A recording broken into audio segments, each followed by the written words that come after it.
Hi, I'm Serena Robinett, and today I'm going to explain the process of buying a home in New York City. So before John, my fiance, and I set out to buy an apartment, we had no idea what the process was. I assumed I could put money down and I'd own a place before my rent was up. But you know what they say when you assume? Luckily, as your real estate agent, I will guide you through each step of the process. First thing you want to do is estimate your budget. How much are you able to pay for the mortgage, the monthly taxes, maintenance, or common charges? Essentially, how much are you able to pay a month? You don't want to be spending all of your money on your home. You typically want to spend no more than 20 to 30% of your income each month.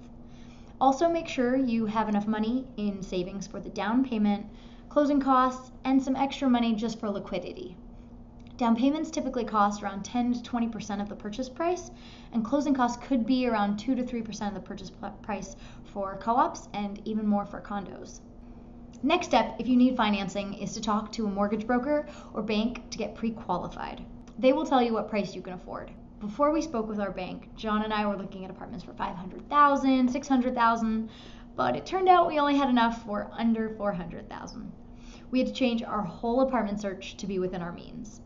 At this time, you will want to find an attorney to help with completing due diligence and helping with contracts. The search is the next step, and by far my favorite part. You can spend hours looking at apartments. Make sure you have a list of your must-haves, what's absolutely necessary. I needed a building that would allow dogs because we had BLAIR in tow, which is right here.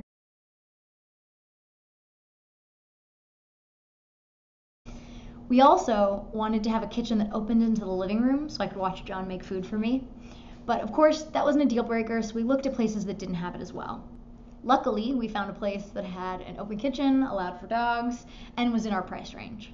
You want to find a place that has about 80% of your wish list. When you find your future home, you then put in an offer. This is where a real estate agent can help. I can recommend what you should offer and help you through any negotiations. After you get an accepted offer, your lawyer will look over the contract and do due diligence.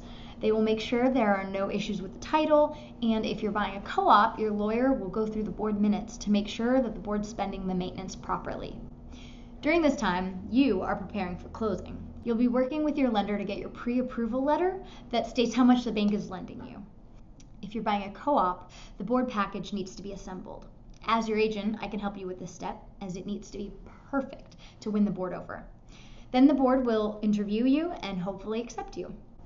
Finally, we get to the closing table. Woo woo. You, your agent, hopefully me, the loan officer, the lawyers, the sellers, and the seller's agent will all come together to complete the signing. It's a lot of documents to sign, but after that, you own an apartment. It's a long process, but hopefully I can make it a fun and rewarding experience. Let me know if you have any real estate needs. I look forward to working with you now or in the future. See you later.